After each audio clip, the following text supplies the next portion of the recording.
Hollywood, right? You would too.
No. Aloha. Aloha. It's lunchtime, everyone. Not lunch, launch.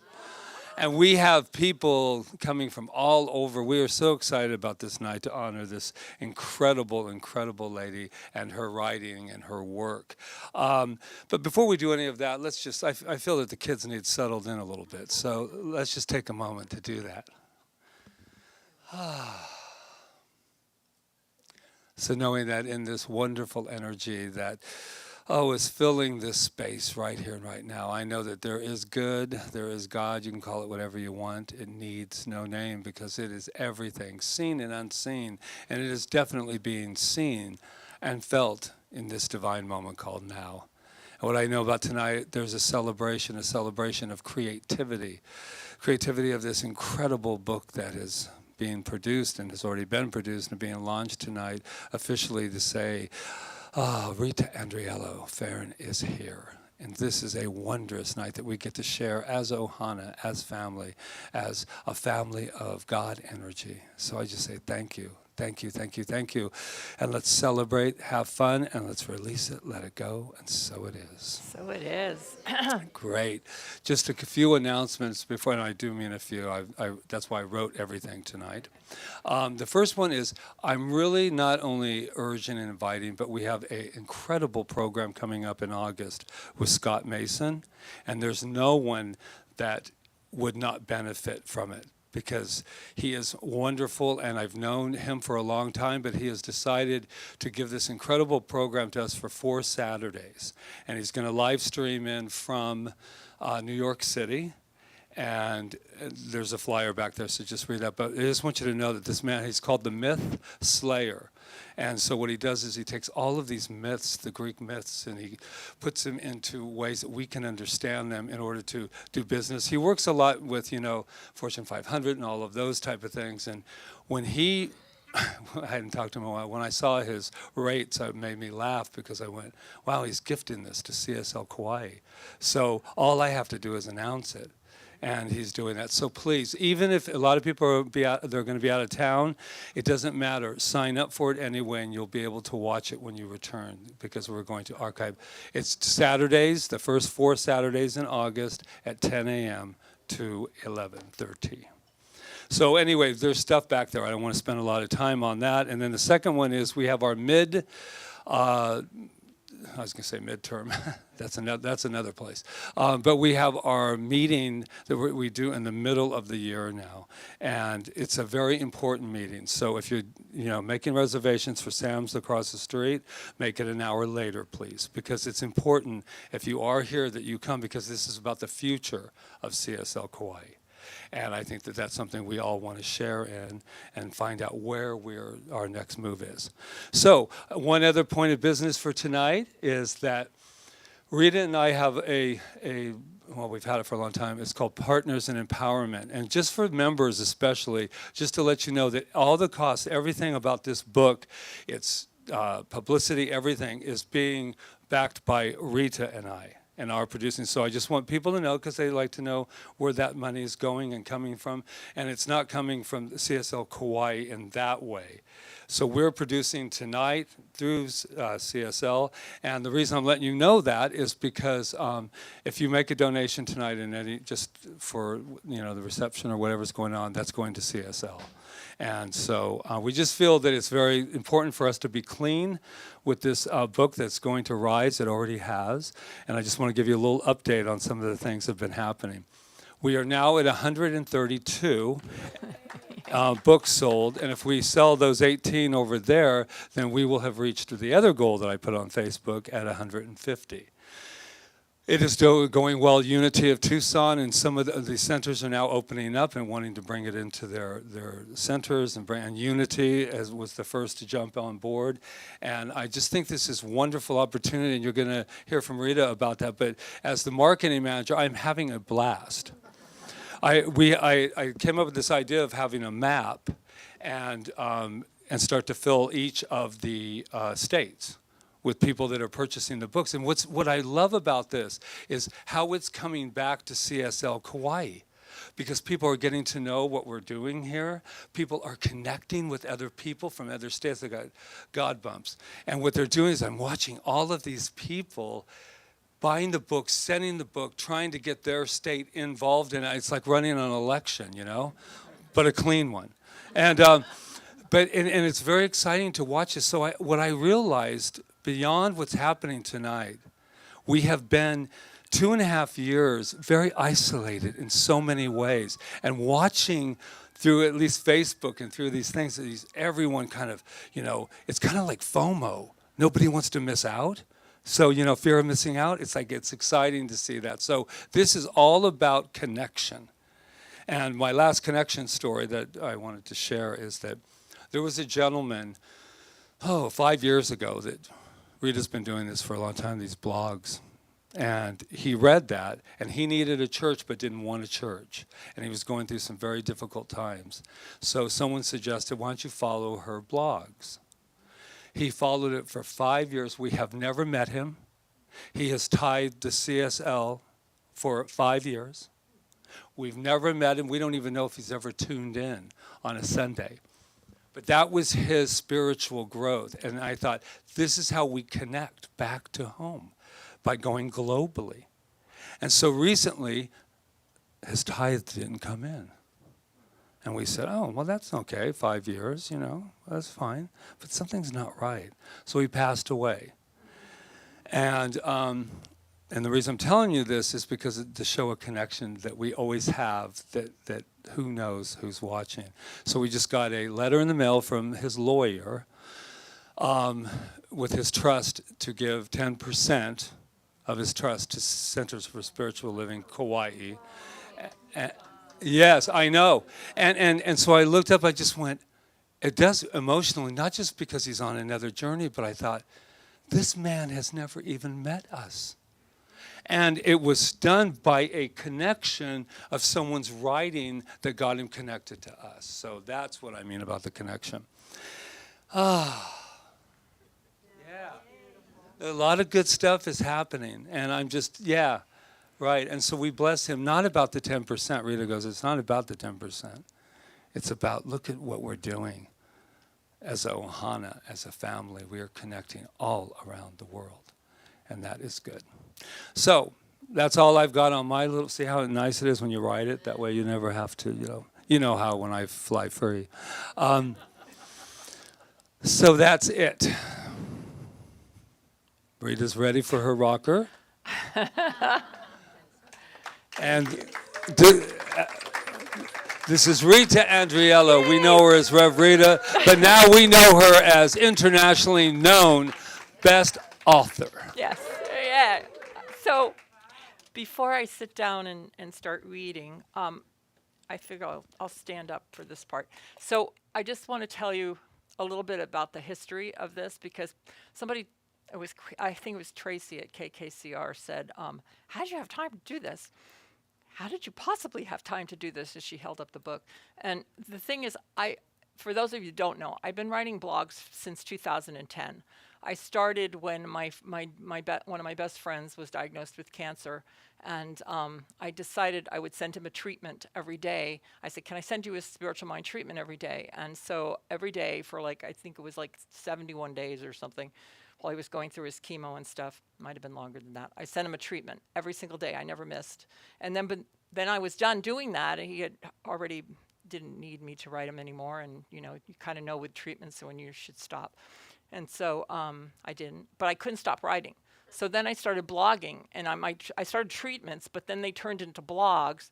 And I remember him saying to me, "Thank goodness you stopped those treatments," because they started becoming more interesting. Because I would talk about what happened to me, and how I was dealing with my life. So I never stopped writing. That was 2010. We came here, and I think it was 2016 when I didn't do it every day. Like I felt like I was done, and it was time to stop.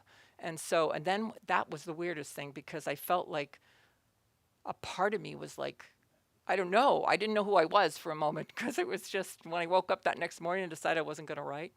But anyway, so then I ended up going back again, but not every day. So right now I probably have over 4,000 blogs written that are somewhere. So what happened was I was always encouraged, because people said they would print them and read them, and that they helped them. And so they said, "Why don't you put them in a book? Why don't you put them in a book?" But it does take time to put them in the book. But I was I was fortunate to know that I had a friend who was a proofreader, Sue Buckley. So she encouraged me too. And so because when I would write the blogs, I would just sit down and I just download, and I would just write them. I'd kind of look them over, but I wouldn't call it proofread. So so there were errors and stuff like that. So she took care of that part of it. And we had a deadline that I would get it done by my birthday. I think we made it to the yeah, we made it to my birthday, but it wasn't ready to be printed because we had other stuff to do. And then I love my cover, and I'm so grateful for this cover because Jonathan Zenz, my dear friend, Reverend Dr. Jonathan Zenz now, we got together, and I kind of told him what I wanted, and I said, "Well, are the pictures good enough if I take them on an iPhone?" Commercial for iPhone. And he said, "Yeah, that'll be fine." And so Patrick lined me up in the bathroom, and we took this picture of my head. And then one day at the beach, I go, just take a picture of me. Just take a picture of me, and I'll put my hands up, and it'll look. And so Jonathan just came up with this cover after that, when I kind of told him that that's what I wanted. So I think the cover is really striking. And if anybody just looked at the cover, I think they would want the book. I don't know. So that's kind of what I wanted to tell you about that. Yes. I'm trying to think if there's anything else now. So what I'm going to do before we break to have our poo-poos and our wine and whatever else drinks, I'm going to read I want to read you something first, because this happened this morning. Tonight's the Buck Moon, right? I know somebody said, "What's the Buck Moon?" I won't say who it is, but her name kind of sounds like that. But she's my girl tonight. What could I say? Anyway, so today was the Buck Moon. So this morning when I woke up, I wrote this, and it says, to put it simply, a buck moon is a full moon that happens in July. Its name derives from the bucks, or the male deer whose antlers grow at its peak during this time. Some say that it was the Native Americans that bestowed this name to the July full moon.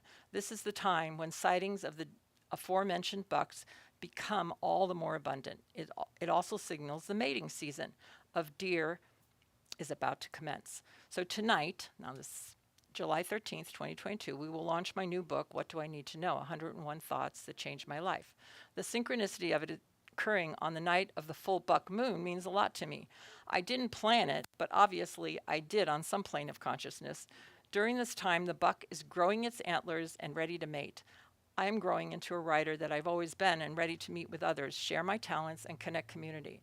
I'm growing and showing my antlers of creativity and ready to be recognized as a writing talent. I'm ready to put the philosophy I hold dear out into the world as I experience it. I'm not becoming a writer tonight. I have written from the time I was a little girl. I put my pen to paper, working out the problems in my life and creating fantasy to help me through. I only wish to find the solution and joy in my experiences. I believe that is what this new book is about. It is about taking what is happening in our lives and finding the happy ending by looking through the experience to a higher perspective.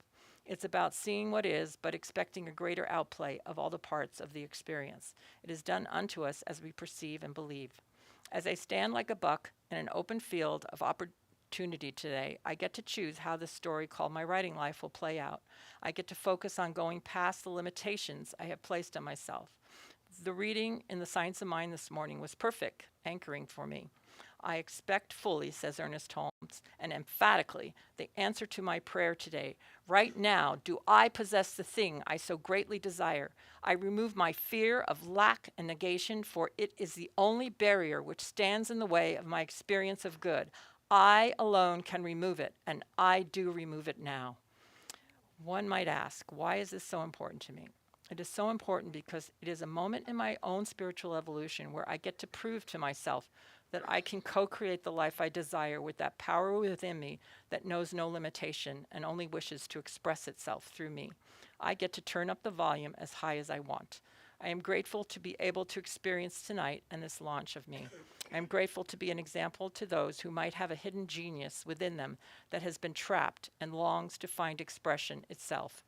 To all of us, let us grow our antlers. We do not have to wait until next July and the next buck moon. Today is the day. The world needs us, but more importantly, we need us. So I just feel like a lot of times in my life, even though, Patrick and I created this center, and even now, because we're ready to, you get up to a certain level and then you stop, or you think you can't go any further, or you put limitations on yourself. And I feel like this, it says, oh, wow, she sold 132 books, big deal. Well, that is a big deal. And if you can't look at the little progress you make as a big deal and just move with that, then you're never going to get to the next thing, right? So I feel like this is really important for me at this time in my life. And also because the Science of Mind teaching means so much to me. It's like I said that before. It's the only reason I've come to this island was for that. If I didn't have that, I don't even know if I'd stay here. I'm so beautiful that I live in this beautiful place. But this philosophy has shifted my life in so many ways and continues to shift my life in so many ways. So I feel like this book really is a good representation of the Science of Mind and Spirit. And I feel like it gives it in a practical way. So I'm glad that you're enjoying it. I've gotten lots of feedback of people that really enjoy it. And the beautiful thing about it, if you don't already have it or you haven't started, is you don't have to read the whole thing. How many times is our attention span? We don't want to, I have so many books that people have asked me to read, and I'm doing my best to get through them. And I love them. It's not that I don't love them. It's just that it's hard to go, okay, especially for people that are busy in life. So the fact that you can just pick it up and just read one and have it mean something to you is awesome. So that's the feedback I'm getting. So what I'd like to do tonight is, I didn't plan what I was going to read. So what I want to do is just have you just kind of just bring something to your mind that maybe you're thinking of or whatever.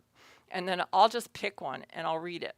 And then, if it resonates to you, it resonates to you. If not, that's okay too. But that's the way I'm going to do it. So I have no clue what I'm going to be reading. And the interesting part is that this book's helped me a couple of days since I went, I need to know something today.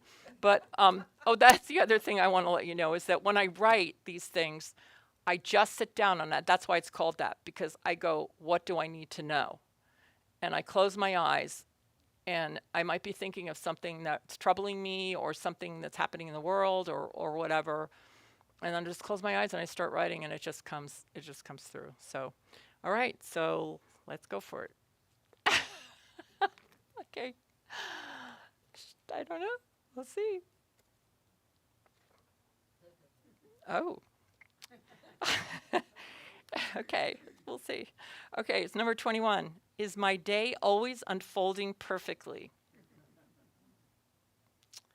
Okay, yesterday morning, my husband and I did our daily spiritual mind treatment before getting out of bed. In case you are unfamiliar with it, a spiritual mind treatment is an affirmative prayer that moves energy in the direction of your particular desire. It impresses the field or one mind with that desire. It is magnetic in that it draws everything back to you in perfect alignment with your beliefs concerning that desire. Treatment changes beliefs when we identify what those beliefs are. Well, I claimed our day to be one of peace, prosperity, ease, and flow. I claimed a deepening of our faith and, of course, guidance and direction. Were my beliefs in alignment with those claims? I would soon find out. In The Science of Mind, Ernest Holmes states, treatment opens up the avenues of thought, expands the consciousness, and lets reality through. It clarifies the mentality, removes the obstruction of thought, and lets in the light. It removes doubt and fear in the realization of the presence of spirit and is necessary while we are confronted by obstructions or obstacles. Yesterday, I did find how powerful treatment really is. We completed our exercise program and all was on schedule for our day, which included dinner with a friend. We ate breakfast and began the dishes when suddenly, out of nowhere, our kitchen sink became totally clogged. Trying as we may, we could not get it unclogged. We did another treatment for solution and then moved our feet by calling the landlord. The whole problem was solved by a plumber before the clock struck noon. 3 other things happened that would have made anyone feel that their morning treatment for ease and flow was not effective. Without going into detail, there was a huge miscommunication at our center. We got a notice from a billing company that we had not paid a bill that was already paid, and a package we'd been waiting for arrived opened minus the contents. Now, compared to what some people face on a daily basis, these things are small life happenings. However small as they might seem, they were obstructing the day I envisioned. I could easily have thought my treatment was null and void, but what I came to understand was that my day was indeed unfolding perfectly. When you change the way you look at things, the things you look at change. Wayne Dyer. If a treatment opens up the avenues of thought, expands the consciousness, and lets reality through, my day was right on target. Everything that occurred did just that, and the clearing of the clogged drain was the perfect metaphor. There was something standing in the way of my perfect day, but only in the world of form. In the mental world, I got total clarity of the things I still needed to release in order to manifest an even more perfect day. For example, the clogging of the drain brought up old triggers between our landlord and us. The undelivered package brought up the question of truly feeling deserving. The confusion at our center gave us clarity on what we truly want for our ministry. The final unclogging of the drain let me know that I am still letting go and clarifying my mentality. I am at a place in my evolution where I find that everything I encounter has a message for me. From me, for me. I trust the law that, as Ernest Holmes says, life is a mirror reflecting back to the thinker what he thinks into it. None of what happens in life is a punishment for being a bad girl or boy. Everything is for our expansion, growth, and deepening. We are always guarded, guided, and protected, and yesterday proved that to me beyond a shadow of a doubt. Playing on the field of life is like running with that ball to the finish line without dodging and getting knocked down. Instead, if we can accept the little bumps along the way as hints that something needs to shift in our thinking, we are then constantly growing and expanding by shifting direction. Spiritual mind treatment most definitely works, and my day yesterday proved it to me. My evening dinner with our friend was the perfect completion. It provided warmth, deliciousness, and the understanding that even after everything that had occurred, a shift took place and the night was perfect. We have a law of our being that is always working on our behalf. However, if we have to work with it, we have to work with it, not against it. Everything doesn't always play out like we think it should, but it always plays out perfectly if we allow it to, while openly and honestly seeking understanding. Affirmation, my life is unfolding perfectly now.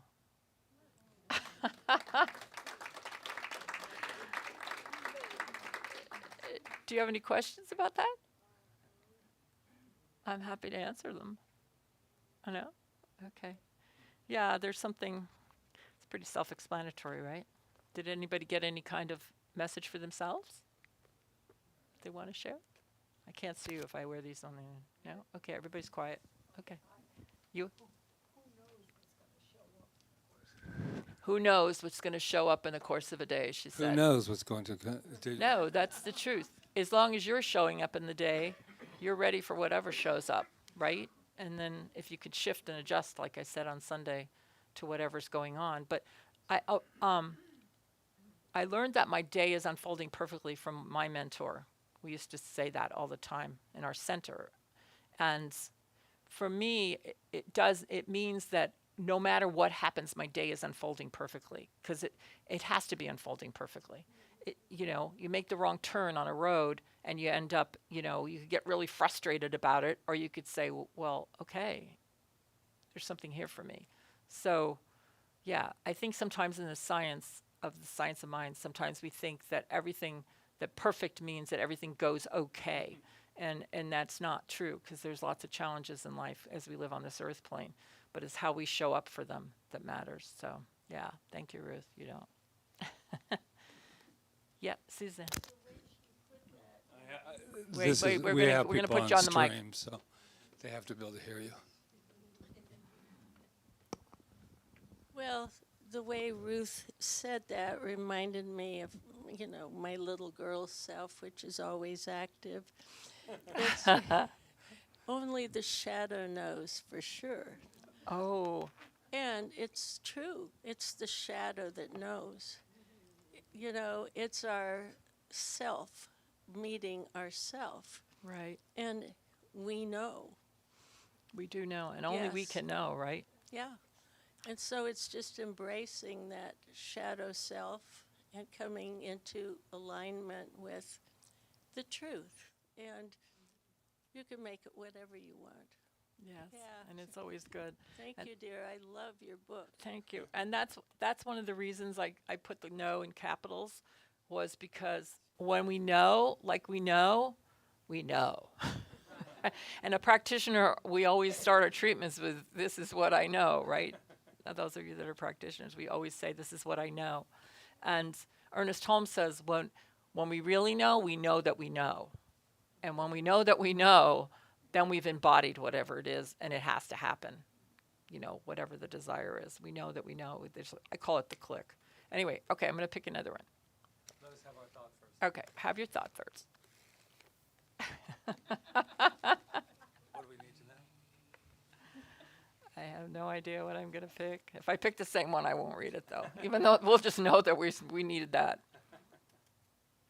Oh, gratitude, an overused word, question mark. Number 17. I must have written this around Thanksgiving, or maybe not. This is a short one, too. Okay. Upon awakening this morning, I heard Dr. Joe Dispenza, of course, and his famous quote, "Gratitude is the ultimate state of receivership." He was celebrating what he called his 7 days of gratitude as the beginning of the holiday season. My first reaction was, what a wonderful idea, 7 days to focus on gratitude as a state of being, not linked to any particular cause. Gratitude just is. I went into my meditation following his instructions to put my hand on my heart and bring up the emotion of gratitude. It's easy for me to do this because I have so much for which to be grateful. But what about when we feel we do not have anything to be grateful for? What if our life is seemingly a mess? What if we just had a great loss? What if we are sick? Can we still be grateful? My answer is yes, because gratitude is not just a word, and it does not signal that everything presently occurring in our life is okay, even when it feels like it is not. Gratitude is not a state of denial of what is happening in the world of form. For me, instead, gratitude means that we accept life as a journey that is unfolding perfectly right now. Gratitude means we are in awe of all life's experiences, that we are simply blessing what is as a deepening to a greater now. Gratitude is the knowing that we are held safely in life's keeping, while led by that deeper part of ourselves to a greater experience.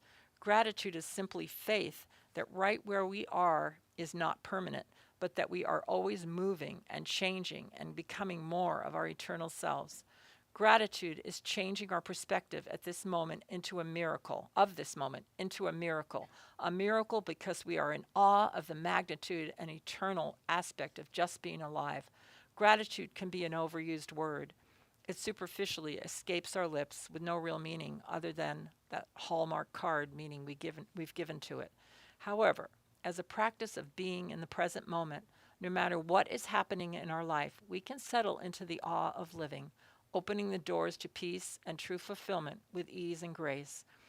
As a form of non-resistance and of playing in the field of what is with curiosity and surrender, with a trust and faith in the unknown, I believe it is an energetic bridge to oneness where with everything and everyone. This gives new meaning to the famous quote by Meister Eckhart, "If the only prayer you ever say in your entire life is thank you, that will be enough." Affirmation: today I am grateful, and that is enough.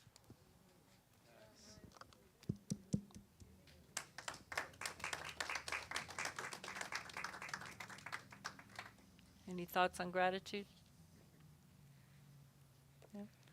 I feel like we should be going like this. What? Remember the beatnik day? We were all clicking when they're reading. They would read poetry, I guess. I just noticed I lost the little thing on my microphone, but I guess it doesn't I matter. guess Oh, there it that is. was my time. Oh. I'm not going to try to put it on back on. Yeah. Okay, think of something else.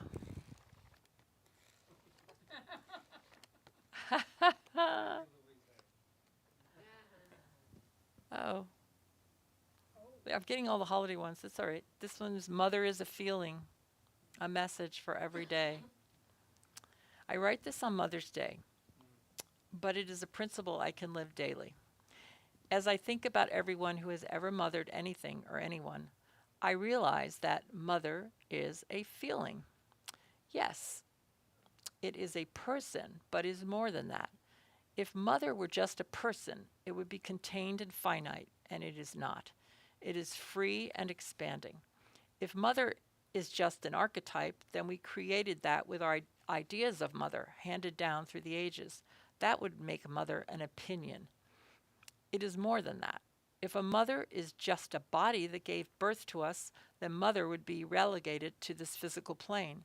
Mother is an eternal principle. Mother is a feeling. There is a passage in Matthew 12:47 and 48 where Jesus is told that his mother and brothers want to talk to him. He answers saying, "Who is my mother and who are my brethren?" He explained to his followers that in truth each becomes the mother, father, and brethren of all. Ernest Holmes goes on to say, God is the androgynous principle, the father-mother of all. Our earthly parents symbolize this heavenly parentage. Jesus knew that love must become universal before it can reach its maturity. Hence, he said that all who live in harmony with the truth are brothers, mothers, and fathers in it. Jesus knew that mother was a feeling, an idea that connects us all when we realize that we are one. I believe that mother is a feeling. As a feeling, we all get to experience it, whether we've had biological children or not. If I understand that mother is a feeling, then I can celebrate mother today, whether my mother is here on earth or has transitioned. If mother is a feeling, then we can celebrate the idea of mother, even if we didn't have the best relationship with our own mothers. Thinking of mother as a feeling allows me to open up to the nurturing of this word that we've created to explain the deep need each of us has to be cared for, accepted, trusted, and to trust. At one time we lived in the womb in this nurturing atmosphere and then were birthed to survive in the world with or without motherly love. We've been clamoring to get back to that feeling of being nurtured and nourished and trusting. I think we spend our whole life with this in mind, and that it colors everything we do.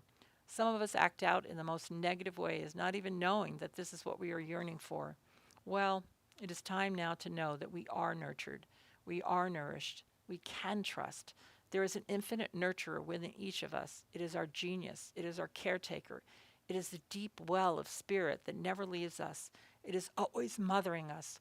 If we reach out to nature, she will show us the way. Nature is the teacher of motherhood. We can feel her within and without.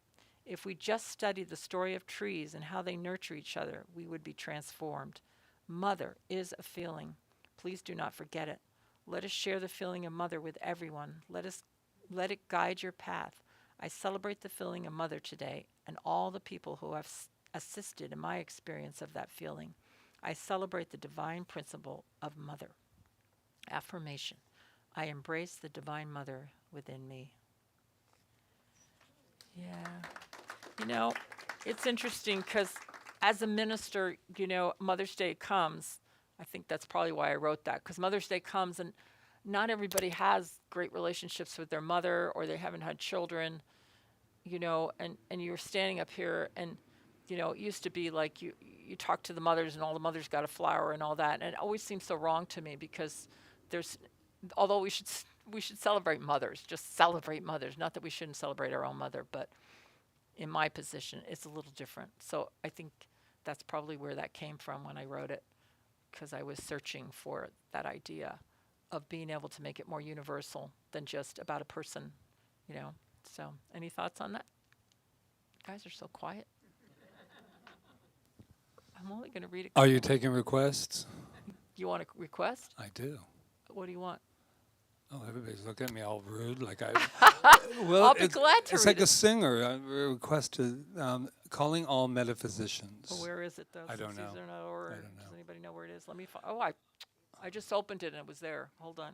Hello. It's page 88. Okay. All right. You happen to like this one, I happen Mr. to Feren? love this one. Urban Feren? Oh, page 88, not number 88. Oh, sorry. Okay. 88. There it is. It's a short one, too. Okay. It's number 40. Calling all metaphysicians. When an illness presents itself to a medical doctor, the doctor will approach the healing of that illness according to his or her field of study. One doctor may recommend surgery, while another will use drug therapy. Another physician might say physical therapy is the answer. Each professional is looking for healing, and there are many answers to the same question. All answers can offer solutions to the challenge. The metaphysician deals with the challenge from one answer only, and that is the unseen principle, the world of spirit, the mental cause. We do not contradict the medical world, and we welcome its support, for we know that behind it all, spirit works through and as everyone involved for the revealing of truth to take place and healing to occur in the individual. I bring this idea to the state of the world right now. As I read the headlines and the comments from many on Facebook and elsewhere, I see that everyone from presidents to citizens see a different solution to what they think ails the world. Everyone also has a different view on what ails the world. It seems that there is a great confusion as to what everyone wants as a whole. The country and the whole world is divided. Truth is hard to locate. Fear runs the show. Instead of lashing out in anger and fear, the metaphysician goes deeply within for answers, realizing that the universe, in its true essence, is harmonious, balanced, and whole. It is always seeking this state, no matter what is occurring in the world of effects and conditions. It might be a battle of will against will, but beyond and behind it all, spirit is seeking balance and wholeness. Sometimes this route can be long and seem tenuous. One thing for sure is that its outcome is secure. The metaphysician in her laboratory begins to work in mind. The metaphysician can prove that spiritual thought force reigns supreme over material resistance. The metaphysician is called to action from a place of wholeness, harmony, and balance. The metaphysician sees that divine right action is taking place in and through everyone and everything. What might seem terribly wrong is calling forth something completely right. Love does overcome the deepest fear, and light does cast out darkness. Do not stand idly by. I invite all metaphysicians to go deep into their laboratories and continue their work. I invite all metaphysicians to reflect on the power of the unseen principle of love, harmony, and balance, and to call it forth, to live it each day. I invite all metaphysicians to contemplate the question, what am I for? I invite all metaphysicians to see from the heart and to continue to live from that place. I invite all metaphysicians to take loving, intelligent action. Love backed by faith, trust, and conviction moves the unseen in its direction unfailingly. Affirmation. I stand as a metaphysician backed by love and trust. Thank you. You are all metaphysicians. Well, some of you, I don't think there's any physicians here, but maybe there are and I don't know. Whoops. Patrick, why do you like that one?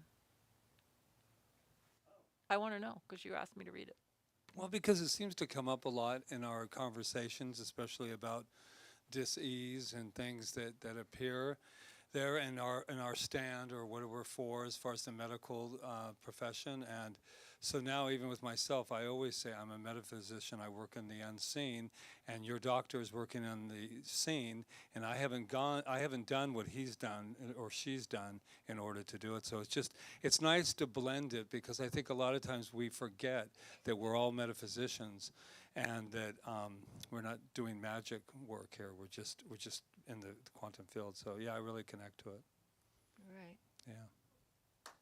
Okay. Thank you. Anybody else have anything to add? Yes, Louise.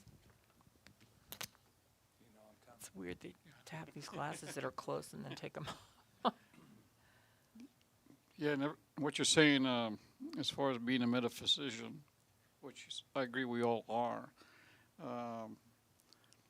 to me, some things is hard to describe in words. I mean, words, yeah, it's metaphysician, but to actually be that is to put it simply, I believe you make that personal transformation where you enter a realm that becomes new to you, and it feels good, and you feel more powerful in many ways. You grow, and you become better, and like you said, the love grows, the understanding grows. A lot of things are happening. A lot of things are happening now and grow, and as people experience that, then the understanding what is a metaphysics becomes even more real.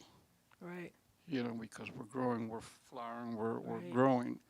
And until that happens, then you'll realize when that happens that you're more become a metaphysician. If hopefully I'm saying that right. Yeah, but no, it's the more you can look beyond the physical right. into the unseen and see that there's more happening than really that you're seeing. And the more you can look, that's because that's what metaphysical means. It means beyond the physical, right? Or Right. So Right. the more we can do that for ourselves, especially when we're confronting a challenge of some sort, and also because, well, in our philosophy, in our teaching, the field is perfect. Like it's constantly creating, recreating, and recreating from itself. According to, if we could really understand that we are the field, we are the one mind, we are the universal expressing as ourselves, we are, and so there is always perfection. So if we had to think we had to get perfect, then we would never be perfect. There is a perfection, and what we understand is that we're recognizing it, and when we recognize it is when we move into it. When that happens, and that happens in the field, it happens in the invisible. It doesn't happen in the physical. It will manifest in the physical eventually, but it has to happen in the non-physical. Absolutely. Yeah. Right. Yeah, as the faith grows, you all of Right. a sudden you might say, oh my gosh, now I know what they're talking about. I understand, and I realize finally, after all these years, but No, for some no. it doesn't take that long. It's a great journey. It's just a great journey to just to spend time with it and to investigate it and to not, to allow yourself. And that's why I think I told you we were listening to that gentleman, Eddie Pinero, and he really has the thing that you learn through challenge. I'd like to think that we're going to get to a point where we don't have to have all these challenges in order to learn. But right now it seems to be, but we can learn through our challenges. We can grow through our challenges, but we can't do it if we're not metaphysical about it. If we just stay stuck in our bodies, Yeah. Anyway. Great, thanks. Okay, I think I'm going to read one more, and Okay. then we're going to have our little reception. I don't know what I'm going to read. You're like a Okay, little now I girl. open to the end, so I'm going to go to the beginning of this one. Oh, it's called Becoming the Thing. Oh, we had an argument about this in class once when somebody wanted to know how they would become a car. Okay. I think That's you not remember my that one. favorite I don't one. know. Okay, Becoming the Thing. I don't know if that's what this is about, but life is eternal and self-existent and creates by becoming the thing it makes. We are life, and this is the way we create our life experience. We become it in consciousness. So, you might ask, how do I become something? Let's say I want a new car. It is about that. Or more money. How do I become a car? We have to go deeper than this. These are merely effects. The act of becoming is an act of feeling. We live in a quantum universe that is made up of waves and particles.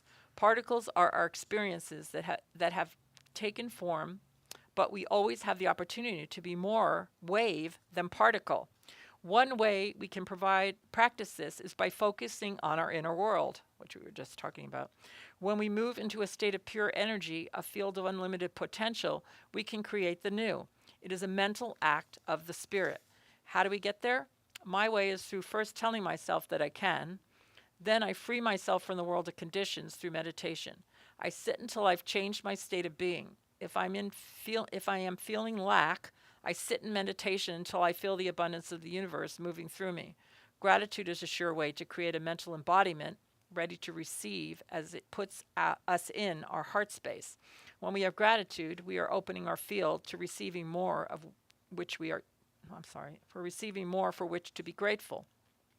This might sound airy-fairy to some of us, but to tell you the truth, it is scientific. It can be proven by each of us if we care to put it into practice. We must not be afraid to really look at our lives and our so-called troubles and accept our part in it all. We must start where we are and then realize that we can move into a greater state of consciousness, big enough for all we say we want in our lives. We must be single-minded about it. It will take changing the thoughts we were thinking that were holding our troubles in place. We must observe and change our thoughts. There is no room for doubt. If we doubt, we must work on our doubt. We must believe before we see the outcome. This is where the feeling comes into the formula. What does it feel like to have health, to have wealth, to be creative every day, to be in a loving relationship? If you can feel the outcome and then step out and act as if it were true, no matter your outward conditions, you're on your way to becoming the thing. Right now, I'm working on something very specific. There is no sign of it in my life in the world of form. However, I can feel what it would be like to experience it. As soon as I move into this feeling place, pictures of it begin to flash into my mind. Sometimes they do not make any sense, but I just let them come. I remember when we first began to create CSL Kauai, people would ask where our physical site was, and we would point to our hearts. That was the truth, and eventually it moved into form in the way of people, places, and things. We started with what we had, which was our consciousness. We had a great feeling of love and passion behind it. We walked out as if it were already true and did our part. We all have consciousness, and we all have access to the field of unlimited potentiality. But we can't get there with the baggage of our past or even our current troubles and woes and longings. We must be willing to start new and to continue to let go and surrender. Ernest Holmes once wrote, "We all stand in the shadow of a mighty mind. We are the ones that cast the shadow. It's us. Step out of the way and let the light come through. It's here, right where we are. Take a breath and let go. And believe in all that is possible for the mind that believes that it is God, the divine, and the unlimited." Yeah. Affirmation. I take a breath, let go, and I know that my good is here now. Yeah. Yeah. I don't think I could become a car if I wanted to, but I know what it feels like. Yeah. Go ahead, Elizabeth. I'm intrigued by the word become. Be is that state, that inner state, that activeness, and come is the invitation to the thing. whatever the thing is. So become the thing is be in the state and invite the thing. Very good. You need to write a blog about that. I told you we were all metaphysicians. I like that. Yeah, be it and let it come to us. Hold on, Michael. It's like being on the Oprah show. There you go. Thank you so much. I literally had that aha moment like last night, this morning. It that just solidified in my mind that whole thing, and you spoke right to it. And that's awesome. Okay, great. Great. Yeah. Yeah. Anybody else? I'm so grateful, and yeah, I have just a great feeling about this, and a great feeling like one of my happiest times is when I'm writing, and so I just continue to write. It's like some people say, oh, you know, I just have to have a book, you know, when you get a book, then you're a minister or whatever. But for me, I mean, I do it because I love it. And so now I have a book. Well, I have another one too, but I like, the other one's a little different. But yeah. So anything else? Because I'm going to treat us out to bless our food and stuff. So yeah, yes. Yes. I want to thank you from the bottom of my heart. CSL has given me so much that I feel like I get younger and younger every day. I know. We love you too. Give Ruth a hug tonight. Yeah. Rita, Yeah. before you close that out, I just want to get some logistics. So right now they're preparing the reception. And so when you turn around, what was an empty table will now be filled. I So wanna you thank can, some people yeah, I too. know you do. And so just to let you know that one thing I do want before we all leave, and so the books are for sale if you need them or if you want to send them to someone that's not in the 15 states that we already have. I'm kidding. I just found somebody from Tennessee. I'm like, crazy man. I'm just crazy man. No, we do not have Ohio I yet. told him I'm But I do want to get a really nice group picture somewhere in tonight going, you know, with the book and the whole thing. So we don't need to do it right now because we can do that. But when you hear me call you, do you want to do it now? I mean, after. I think we should after do we're it done. now. Okay, so if you need a prop, take the prop book because the book is really important to be a part of that. I'm turning into a marketing madness man. But before we do that, Yeah, can we are yeah, going to do that. yeah. But I'm just saying that the picture is really important in our little advertising. All right. I want to thank her. Don't you agree, Diane? I thought you did. Why don't we let Rita finish this, and Yeah, then let we me can finish this, and then direct we'll- how and we're we'll- going to and do we'll- this. You want to direct it, Glenn? You're Yes, good. I don't care You're a how. good photographer. All right. So I want to thank some people, and I hope I'm not going to forget anybody. But okay. Well, first of all, I want to thank Rob for live streaming us and for diligently, constantly trying to upgrade us. You're just wonderful. I want to thank Melissa for a lot of things, but for her chair.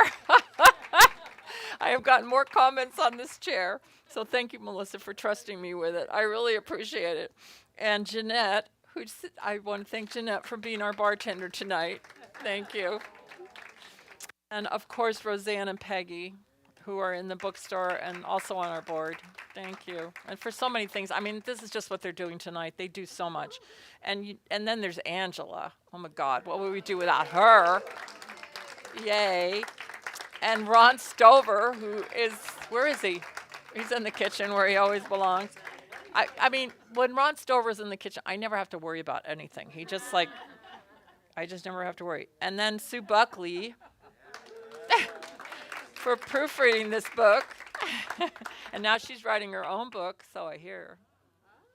Maybe. Well, we'll see. And I wanted to thank well, I already thanked him, but Reverend Dr.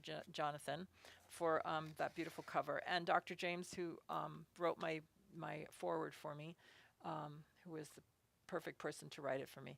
And then last but not least, the man of my dreams, my beautiful husband. I mean, he's just like, I mean, I tell people, like, people are always like, how can you work with your husband? But I mean, we worked together from the day we met. I mean, I met working for him. So it's just, and he's just like, what's the word I want to use? Like, he just pushes me forward too. I mean, he just in a gentle, loving way, and he doesn't take no for an answer. Yeah, he encourages me. But like, I was like looking at the sales on Amazon. He's like, stop looking at those. He's like, I don't want to hear about those. We're gonna do this. We're gonna do this. We're gonna take these pictures. We're gonna get a map. We're gonna do. He goes, you don't think about that. You just don't. And it's so true. When you're in the process, you gotta enjoy the journey of what it is, and then that's where the magic happens, right? So, no matter what happens with this, I'm enjoying the journey. Rita, can I just say we got a message from So thank Oleg. you. Oh, you're welcome. Thank you for acknowledging me. Oleg, who is a podcaster and just has from Russia, he's got this incredible life, and I got connected with him, and I went on his podcast, and he sent the most incredible little thing last night I shared with Rita. He said, I've been watching what you're doing on Facebook for your wife, and how you're promoting this thing. And he said it's so easy when celebrities are promoting, because they have people behind them promoting them and doing it. And he said, and you're just promoting your wife. And I got off of that. I said, that really meant a lot, but here's what really I'm promoting. And I know he meant it well by saying that, but I'm not promoting a wife. I'm not like, let her do a little something on the, I'm promoting an absolute. No, no. You know what I mean? People because think that, I don't though. want people to think that. I want people to know that I'm not promoting my wife. I'm promoting a genius that is the most brilliant writer. So why wouldn't you get behind that and take it all the way to the top? So I know exactly what he meant, because he's a very intelligent young man. But it meant so much to him, because in his life he's kind of where we're at in this grassroots kind of thing. And Wayne Dyer. When he first started his book, I think it was Erroneous Zones, he got in, and I said that to Rita, he took his books, he took a sabbatical, and he put them in his trunk of his car, and he took off, and he started showing people books, and people started going, yeah, that's okay, that's not, and he actually self-promoted himself. So this is so wonderful, to not be trying to sell a book, but to be pushing a connection. So I'm supporting a genius here. That's what I But like. I also want to say something else with this, because what I got from Oleg too, and from Scott Mason and all of this, is that we need to support each other. Like, if we're undiscovered geniuses. So when Oleg started, put his picture on there with the book, I thought, I'm going to connect people with him, because he doesn't have that many followers right now. He needs to be connected to, So, like, if we all did that for each other, for those of us that are trying to, to make our way in this world, and the undiscovered geniuses, that's who we all are. We're not the Joe Dispenzas right now, and it doesn't really matter, because we're touching the people that we're going to touch, right? But we want to touch as many people as we can, because what we feel like what we're doing is important, right? So I think if we all support each other, so I'm trying to do that with them too, like Scott Mason, like share his stuff and yeah. Because he's known in one world and not known in the other. I remember someone saying, we were doing a class, and I said, well, what does Joe Dispenza have that I don't have? and then he said, well, to be quite honest with you, just a bigger audience. That's all he's got, more than you. And I went, wow, thank you. So the most important thing is that we all just do our work, and whatever that is, and that we love, and let that power within us just come out and share it, right? So let me take a moment to just treat us out and bless this food, and then we'll take the picture, and then you can go do whatever you want to do, all right? So, yes, I'm going to sign the books. I'll be over here while you're all eating. Okay, so right here and right now, I just take a breath into this moment that's never been touched by anything. It knows no past. It knows no future. It's only right here, right now, this beautiful moment that is perfect in all ways, that is just waiting for the impress of my thought, of all of our thought. And so I take this moment, and what I know about this moment is that something magnificent is happening, not just for me, but for each and every person in this room. There is something brewing, something being created, something through each and every one of us, something that is longing to come out and to be expressed. And I know right here and right now that this evening was a launching part, this night of the buck moon, when our antlers are growing. I know that our antlers are growing all in our own unique way, that creativity that that is deep within us, that is longing to come out. So I know that we're successful.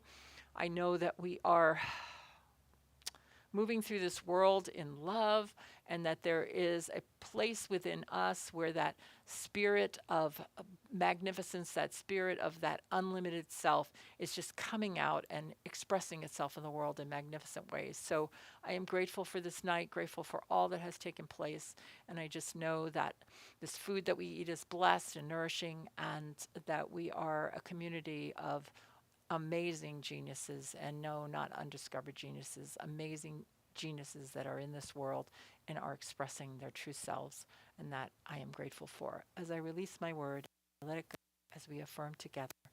And so it is. Yes. All right.